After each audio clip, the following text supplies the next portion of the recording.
போன பாட்டுல ரெண்டு விதமான பிரச்சனை பார்த்தோம். ஒன்னு, சிவனோட அந்த சாபத்தினால சிவனுக்கு பூஜை கிடையாதுன்னு தச்சன் சபிச்சதுனால சிவனை நம்ம பிரம்மதேவரும் விஷ்ணுவும் கும்பிட முடியாம போகுது. சிவனை கும்பிடாம அவரோட அந்த கோபத்தை தணிக்க முடியாது. ருத்ர ரூபத்துல இருக்கிற அந்த சிவனை மலையரங்க சொல்ல முடியாது. இது ஒரு பிரச்சனைனா, அந்த பக்கத்துல சந்திரன் கல்லாக கிடக்கான், சாக கிடக்கான். அவனை குணப்படுத்தணும் அப்படின்னா அதுக்கு சிவ மந்திரம் இருக்கு. ஆனா அந்த சிவ மந்திரம் சாபத்தினால வேலை செய்யாது, சந்திரனை காப்பாற்ற முடியாது. இந்த மாதிரி இக்கட்டான சூழ்நிலையில அந்த ஒர்க்க ரெண்டா பிரிச்சுக்கிறாங்க. பிரம்மா, விஷ்ணு அவங்க ரெண்டு பேரு சிவனோட அந்த கோபத்தை தணிக்கிற வேலையை பார்த்தாங்க. இந்த பக்கம் சந்திரனை காப்பாத்துறதுக்காக மார்க்கண்டேய முனியை பாக்குறதுக்காக சந்திரனோட அப்பா நம்ம காசிப முனி எல்லாம் போயிட்டு வந்தாங்க. அதுக்கு மார்க்கண்டேய முனி என்ன சொன்னாரு, தச்சனோட எல்லையை தாண்டி பக்கத்துல இருக்கக்கூடிய பிரகாஷராஜ்யம் அந்த எல்லையில போய் நீங்க பூஜை பண்ணுங்க, பாடியை வச்சு எனக்காக காத்துக்கிட்டு இருங்க. விதி கூடி வந்தா, சந்திரன் காப்பாற்றப்படணும்னு விதி இருந்தா ஏதாவது ஒரு வகையில சந்திரன் கண்டிப்பாக காப்பாற்றப்படுவார் அப்படின்னு மார்க்கண்டேய முனி சொல்லி அனுப்பிச்சு வச்சாப்ல. அதுக்கப்புறம் என்ன நடக்க போகுது அப்படிங்கறத இப்ப நம்ம பார்ப்போம். விஷ்ணுவும் பிரம்மதேவரும் அவங்களோட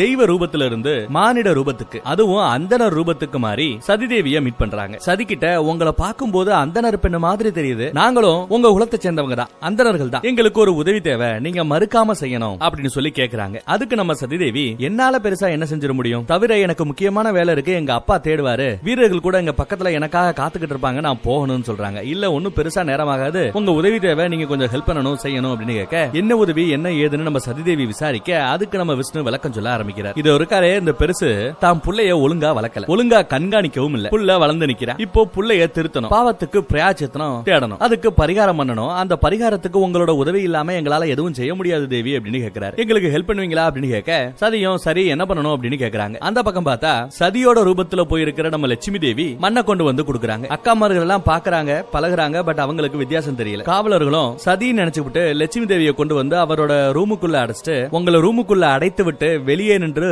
காவகாக்கணும்னு எங்களுக்கு உத்தரவு இருக்கிறது, அதனால எங்களை மன்னிச்சுக்கங்கம்மா, நீங்க உள்ளே தான் இருக்கணும் அப்படின்னு சொல்லிட்டு காவலர்கள் வெளியில போக இந்த அம்மா சிரிக்குது. அதுக்கப்புறம் அவங்களோட அந்த சுய ரூபமான தெய்வீக ரூபத்துக்கு மாறி அப்படியே அங்க இருந்து மறைஞ்சு போயிடுறாங்க. அந்த பக்கம் பலகட்ட பேச்சுவார்த்தையிலையும் கூட சதிதேவி, நான் எதுக்குங்க உங்களுக்கு உதவி செய்யணும், அவர் பையன் திருந்துறதுக்கும் எனக்கு என்ன சம்பந்தம், எதுக்கு தேவையில்லாம என்ன டிஸ்டர்ப் பண்ணிட்டு இருக்கீங்க, எனக்கு வேலை இருக்கு, எங்க அப்பா தேடுவாரு, நான் முக்கியமான வேலையா வந்தேன் அப்படின்னு சொல்லிக்கிட்டு இருக்கும்போது, இல்லமா ஒரு பூஜை பண்ணணும் அப்படின்னு சொல்லிட்டு அந்த பெரியவர் என்ன பண்றாரு, அவரோட பைக்குள்ள கைய விட்டு உள்ள இருந்து சிவலிங்கத்தை அப்படியே வெளியில எடுக்கிறாருங்க. அந்த சிவலிங்கத்தை பார்த்ததுமே இதுக்கு முன்னாடி வரைக்கும் முடியாதுன்னு சொன்னவங்க அந்த லிங்கத்தை பார்த்ததும் அடுத்த செகண்ட் அப்படியே அமைதியாயிராங்க. இவங்க என்ன சொன்னாலும் சரி, சிவ பூஜை பரவாயில்ல சரி அப்படிங்கறத ஒத்துக்கிறாங்க. சிவனுக்கு பூஜைன்னதும் அவங்களுக்கு சந்தோஷம். ஆனா ஒரு கேள்வி கேட்கிறாங்க, ஆமா நீங்க எப்படி சிவலிங்கத்தை பூஜை செய்ய முடியும், சிவனுக்கு தான் பூஜை கிடையாது அப்படின்னு சாபம் இருக்கிறதே அப்படின்னு விசாரிக்கிறாங்க. அதுக்கு விஷ்ணு, இந்த பெரியவரோட புள்ளையோட தோஷம் சபிக்கப்பட்ட அந்த சிவனை வணங்கினாதான் விலகும்னு சாஸ்திரம் சொல்லுது, நாங்க என்ன செய்ய அப்படிங்கிறார். இப்ப யாவது உதவி செய்யுங்களேன் அப்படின்னு கேட்க, நீங்க உதவி செய்யலனா இந்த சிவனை எங்களால கும்பிட முடியாது, உதவி செய்யுங்க கிட்டத்தட்ட ஒரு 20-30 தடவை கேட்டாங்க. சிவலிங்கத்தை பார்த்ததுக்கு அப்புறம் தான் இந்த அம்மா சரி அப்படின்னு சொல்றாங்க.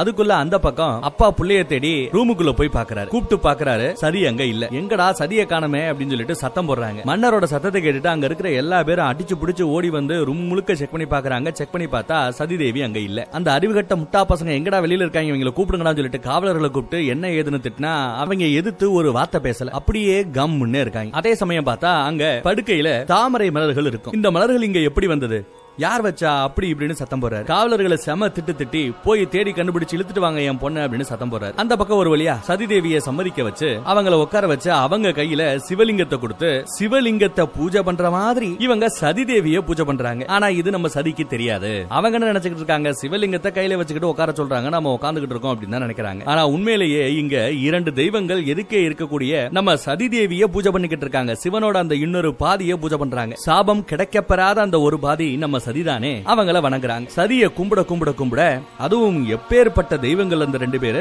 அவங்க 2 பேரு கும்பிட அந்த பக்கம் ருத்ர ரூபத்துல இருக்கிற நம்ம சிவனோட அந்த கோபம் அப்படியே கொஞ்சம் கொஞ்சமா படிப்படியா குறைய ஆரம்பிக்குது. அதே சமயம் இந்த பக்கம் நம்ம நாரதரும் லட்சுமியும் பார்த்து நடக்கிற அந்த லீலைய கண்கொள்ளா காட்சியா பாத்துக்கிட்டு இருக்காங்க. அந்த பக்கம் ருத்ர ரூபத்துல இருக்கிற அந்த சிவனோட ரூபம் அப்படியே கொஞ்சம் கொஞ்சமா குறைஞ்சு வந்து நம்ம நந்தி முன்னாடி நார்மல் மோடுக்கு வந்து நிக்கிறார். கோபம் தணிஞ்சு நிக்கிறார். அத இந்த பக்கத்துல நம்ம சதிதேவியால கூட உணர முடிகிறது. அவங்க உடம்புலயும் ஒரு மாற்றம், ஏதோ பதட்டமே இல்லாம கோபமே இல்லாம கொஞ்சம் நார்மலான மாதிரி அவங்க ஃபீல் பண்றாங்க. மன நிம்மதி அவங்களுக்கு கிடைக்குது. அதே சமயம் பார்த்தா அவங்க கையில இருந்த கருப்பு கலர் சிவலிங்கம் இப்போ அப்படியே வெள்ளை கலர்ல மாறி நிக்குதுங்க. இது என்ன அதிசயம்? ஏன் கல்லோட கலரு சிவலிங்கத்தோட கலரு கருப்புல இருந்து வெள்ளைக்கு மாறுச்சு அப்படிங்கிற மாதிரி நம்ம சதிதேவி விசாரிக்க யாருமே எதிர்பார்க்காத ஒரு அருமையான ட்விஸ்டிங் நிகழ்ந்திருக்கு. என்ன நடந்திருக்கு அப்படின்னா, நல்லதையும் கெட்டதையும் நீங்க சேர்க்கிறீங்கன்னா என்ன ஆகும்? நல்லது 50%, கெட்டது 50%. ரெண்டையும் சேர்க்கும் போது ரெண்டு பேலன்ஸ் ஆகி நியூட்ரல் ஆயிடும். அதே மாதிரி தான் இங்க சிவனோட ஒரு பாதி சபிக்கப்பட்டது, சிவனோட மறுபாதி நம்ம சதி சபிக்கப்படாதவ. அவளுக்கு இங்க பூஜையே நிகழ்த்தப்பட்டதுனால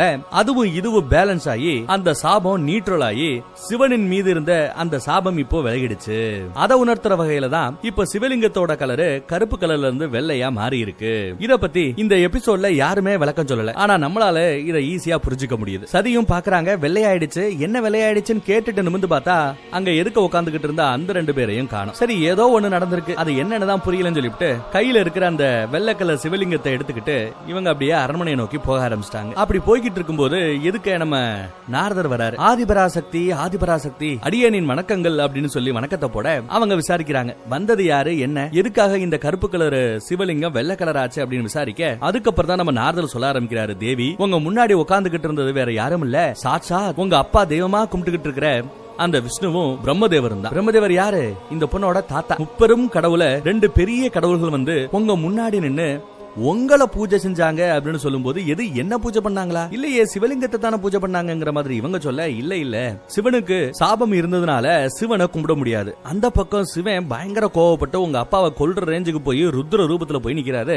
அவரோட கோபத்தை தணிக்கணும், இல்லைன்னா பிரளயமே ஏற்பட்டு விடும். அதற்காகத்தான் இவங்க சபிக்கப்பட்ட சிவனோட ஒரு பாதியை கும்பிட முடியாதுன்னு சொல்லிவிட்டு சபிக்கப்படாத சிவனின் மறுபாதியான உங்களை பூஜை பண்ணி உங்களுக்கே தெரியாம உங்களை பூஜை பண்ணி அந்த பக்கம் சிவனோட கோபத்தை தணிச்சு சிவனை நார்மல் மோடுக்கு கொண்டு வந்திருக்காங்க அப்படின்னு அந்த மேட்டர் எல்லாம் சொல்றாரு. அது மட்டும் இல்லாம இந்த நல்ல விஷயத்துல சிவனின் மீது இருந்த அந்த சாபமும் நியூட்ரலைஸ் ஆயிடுச்சு அப்படிங்கறதையும் எடுத்து சொல்றாரு. அதை கேட்டதுமே நம்ம சதிதேவிக்கு ரொம்பவே சந்தோஷங்க. பரவாயில்ல, இவ்வளவு அற்புதமான விஷயங்கள் நடந்திருக்கான்னு யோசிக்கிறாங்க. அவங்க கனவுல அடிக்கடி வரக்கூடிய சிவபாதி சக்திபாதி ஒரு ரூபம் இருக்கும் இல்லையா, அந்த ரூபத்தையும் அந்த நாட்டியத்தையும் இவங்க நினைச்சு பாக்குறாங்க. நாரத சொன்னது எல்லாமே சரிங்கிறதையும் புரிஞ்சுக்கிறாங்க. அது மட்டும் இல்லாம அந்த பக்கம் சந்திரனோட நிலைமையை எடுத்து சொல்றாரு. இந்த மாதிரி உங்க அப்பா சந்திரனை கல்லாக சொல்லி சாபமிட்டு விட்டார், இப்போ சந்திரனை காப்பாத்தணும் அப்படின்னா சிவமந்திரம் மட்டும் தான் உதவி செய்யும். ஆனா சிவமந்திரம் சிவன் சபிக்கப்பட்ட நிலைமையில வேலை செய்யாது. அதனால மார்க்கண்டேய முனி அதுக்கு ஒத்து வராம அப்படியே குகையிலேயே நின்னுட்டாரு. உதவி செய்யணும்னு அவருக்கு மனசு இருக்கு, பட் எதுக்கு வம்புன்னு ஒதுங்கிட்டாரு.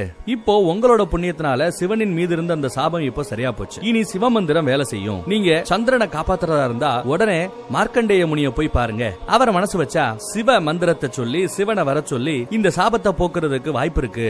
சந்திரரை காப்பாத்திரலாம் அப்படின்னு நம்ம நாரதர் எடுத்து சொல்ல, அதை கேட்டதுக்கு அப்புறம் தான் சதிதேவி தன்னோட அக்காமார்களோட மாங்கல்யத்தை காப்பாத்துறதுக்காக அவங்க மார்க்கண்டேய முனியை போய் பார்க்கலான்னு முடிவு பண்ணிடுறாங்க. அந்த பக்கம் சந்திரரோட காலு முழுக்கவே கல்லாயிடுச்சு. மார்க்கண்டேய முனியை எப்படி நான் போய் பார்க்கறது, எனக்கு உதவி செய்ய முடியுமான்னு நாரதர் கிட்ட கேட்க, நான் இருக்கிறேன் தாயே வாருங்கள் அப்படின்னு கையோட நாரதர் கூட்டு வந்துறாரு மார்க்கண்டேய முனியோட குகைக்கு. அங்க பார்த்தா பூக்களை பூஜை செய்யக்கூடிய அந்த பூக்களையே நம்ம சதிமேல தூவி வரவேற்கிறாரு மார்க்கண்டேய முனி. வரவேண்டும் வரவேண்டும், சிவனின் மறுபாதியே வரவேண்டும், ஆதிபரா சக்தியே வரவேண்டும் அப்படின்னு வரவேற்கிறாரு. இதெல்லாம் நம்ம சதிதேவிக்கு ரொம்ப புதுசா இருக்கு. மலர்களை தூவி வரவேற்றது மட்டும் இல்லாம ஆலாத்தி எடுக்கிறாரு. அப்புறம் சதியை உட்கார வச்சு அவங்களோட காலுக்கு காலாபிஷேகமும் செஞ்சு விடுறாரு. எவ்வளவு பெரிய மனுஷன் இவரு, நம்ம காலை பிடிக்கிறாங்களே அப்படிங்கிற மாதிரி சதிக்கு கொஞ்சம் தயக்கம், என்ன சொல்றதுன்னு தெரியாம தயங்கிக்கிட்டே அப்படியே உட்கார்ந்து இருக்காங்க. நல்ல வேலை, பாலாபிஷேகமும் நல்லபடியா நடந்து முடிஞ்சிருச்சு. அதுக்கப்புறம் கையோட அவர்கிட்ட பேசி, இந்த மாதிரி சந்திரருக்கு உதவி செய்யணும், உங்களால வர முடியலனாலும் பரவாயில்ல, அந்த சிவமந்திரத்தை எனக்கு சொல்லுங்க அப்படின்னு கேட்டு அந்த மந்திரத்தை இவங்க கேட்டு தெரிஞ்சுக்கிறாங்க. அதுக்கப்புறம் தட்சனோட நாட்டோட எல்லை பகுதியை தாண்டி அந்த பக்கத்துல சந்திரருக்காக ஒரு மிகப்பெரிய பூஜை நடக்குது. காசிபரிசியில இருந்து சந்திரரோட அப்பால இருந்து நம்ம ததீசி குருநாதர் உட்பட எல்லா பேரும் ஒரு பக்கமா இருந்து சாமி கும்பிடுறாங்க. இன்னொரு பக்கம் நம்ம சந்திரரோட ரெண்டு பொண்டாட்டிகளும் அம்மா கூட சேர்ந்து உட்காந்துக்கிட்டு பூஜை பண்றாங்க. கொஞ்சம் தனியா உட்காந்து நம்ம சதி அவங்களுக்கு கற்பிக்கப்பட்ட அந்த சிவமய மந்திரத்தை சொல்லி சந்திரரை காப்பாத்துறதுக்காக முயற்சி பண்ணிக்கிட்டு இருக்காங்க. இது போக ததீசியோட சிஷ்யர்கள், சப்த ரிஷிகள்ல நல்ல ரிஷிகளோட சிஷ்யர்கள் நிறைய பேர் வந்து சிவனை கும்பிட்டுக்கிட்டு இருக்காங்க. திடீர்னு அந்த பக்கத்துல அகோரிகள் இன்னும் சில பேரு மகாதேவ் மகாதேவ் மகாதேவ் ஓம் நமச்சிவாயா ஓம் நமச்சிவாயா அப்படின்னு கத்திக்கிட்டு அவங்க இந்த ஏரியாவை கடந்து போறாங்க. ஊர்வலம் மாதிரி வந்திருப்பாங்க போல. இங்க ஏதோ விசேஷமா நடக்குன்னு சொல்லிட்டு இங்க அவங்களும் ஜாயின் பண்ணிக்கிறாங்க. அதே கூட்டத்துல சிவனை கும்பிடக்கூடிய சிவமங்கை மங்கையர்களும் வந்துகிட்டு இருக்காங்க. அந்த மங்கையர்கள்ல ஒருத்தியா வர்றது யாருன்னு தெரியறதா? சாட்சாத் அன்று நாட்டியக்காரியா இருந்தவ இன்னைக்கு சிவனோட பரம பக்தையா இருக்கிற நம்ம மாதங்கி வந்திருக்கிறாங்க. மாதங்கிய சதி பார்த்ததும் அம்புட்டு சந்தோஷம். ரெண்டு பேரும் கட்டி பிடிச்சு என்ன நடந்துச்சு ஏது நடந்துச்சு எல்லாத்தையும் அவங்க அவங்களுக்குள்ள பரிமாறிக்கிறாங்க. பரவாயில்ல, ஒன்னும் பிரச்சனை இல்ல, சந்திரனோட உசுரை காப்பாத்திரலாம், மனதுல சிவனை நினைச்சு நீ விடாம பூஜை பண்ணுன்னு சொல்லிட்டு பூஜை பண்ணிக்கிட்டு இருக்காங்க. இந்த நாள் ஒரு விசேஷமான நாள். அந்த நாள் என்னங்கறத நான் கிளைமாக்ஸ்ல சொல்றேன். கும்பிட்டு இருக்காங்க. சோ ஒரு பக்கம் கல்லாகி கொண்டிருக்கிற சந்திரரை காப்பாத்துறதுக்காக இவ்வளவு பேர் பூஜை செய்யற சமயம், அந்த பக்கம் நம்ம தச்சை என்னன்னா சதிதேவி கொடுத்ததா நினைச்ச 32 அம்சங்களும் கொண்ட மங்கையர் யாரு, ஒரு கன்னிப்பெண் யாரு, நம்ம சதி. அவங்க கொடுத்த மண்ணு நினைச்சு லட்சுமி தேவி கொடுத்த அந்த மண்ணை வச்சு ஒரு கிரகத்தை உருவாக்குற வேலையை செஞ்சுக்கிட்டு இருக்காரு நம்ம தச்சை. ஆக்சுவலி நம்ம விஷ்ணு சொன்னது பொய் இல்ல, உண்மைதான். 32 அம்சங்களும் கொண்ட ஒரு கன்னியர் மண் எடுத்து கொடுத்தா ஒரு கிரகத்தை செய்ய சந்திரனுக்கு ஒரு ரீப்ளேஸ்மெண்ட் உருவாக்குறது சாத்தியமே. ஆனா இங்க மண் எடுத்து கொண்டு வந்து கொடுத்தது யாரு, நம்ம லட்சுமி தேவி. அவங்களுக்கு இல்லாத அம்சங்களா? 32 அம்சங்களும் அவங்களுக்கு இருக்கலாம். பட் அவங்க கல்யாணமானவங்க. So terms and condition set ஆகாததுனால நம்ம தச்சன் செய்யற இந்த மந்திர வேலைகள் எல்லாம், இந்த தந்திர வேலைகள் எல்லாம் ஒர்க் அவுட் ஆகுமா ஆகாதா அப்படிங்கிறது ஒரு $1 மில்லியன் கொஸ்டின் தான். என்ன நடக்க போகுது அப்படிங்கறத பொறுத்திருந்து பார்ப்போம். அதே சமயம் அங்க நம்ம தச்சனுக்கு சப்போர்ட் பண்ற ஒரு முனி இருக்காப்ல, அந்த முனி வராப்ல. அவர் நீங்க இப்படி கஷ்டப்பட்டு சந்திரனுக்கு ரீப்ளேஸ்மெண்ட் உருவாக்கிட்டு இருக்கீங்க. அந்த பக்கம் என்னடான்னா உங்க பொண்ணு சந்திரனோட பொண்டாட்டிமா இருக்க, அதுவும் உங்க பொண்ணுகத, உங்க சம்பந்தி, உங்க மருமக புள்ளன்னு எல்லா பேரும் அந்த பக்கத்துல உட்காந்து சந்திரனை காப்பாத்துறதுக்காக எவ்வளவு போராடிக்கிட்டு இருக்காங்க, பூஜை பண்ணிக்கிட்டு இருக்காங்க தெரியுமா அப்படின்னு சொல்ல, அதெல்லாம் ஒரு பிரச்சனையும் இல்ல, என் சாபத்தை அந்த ஆண்டவரே வந்தாலும் எதுவும் செய்ய முடியாது. அதுக்கு முன்னாடி அவங்க சந்திரனை சரி பண்றதுக்கு முன்னாடி நான் இன்னொரு கிரகத்தை உருவாக்கிட்டேன்னா சந்திரன் டம்மி ஆயிருவாப்ல அப்படின்னு சொல்லிட்டு இவர் உருவாக்குற முயற்சியில இருக்கிறார். அந்த பக்கம் பார்த்தா கால்ல இருந்த அந்த கல்லு இப்ப சந்திரனோட முகம் வரைக்கும் வந்துருதுங்க. நெத்தி வரைக்கும் அப்படியே கல்லாயிட்டே இருக்கு. அந்த பக்கத்துல அவர் ரீப்ளேஸ்மெண்ட் உருவாக்கிட்டு இருக்காருல, அந்த ரீப்ளேஸ்மெண்ட்ல கிட்டத்தட்ட மூக்கு வரைக்கும் அவர் உருவாக்கிட்டாரு. அந்த பக்கம் இவ்வளவு பேர் கும்பிடும் போது ஒத்தால கூப்பிட்டாலே நம்ம சிவன் வந்துருவாப்ல.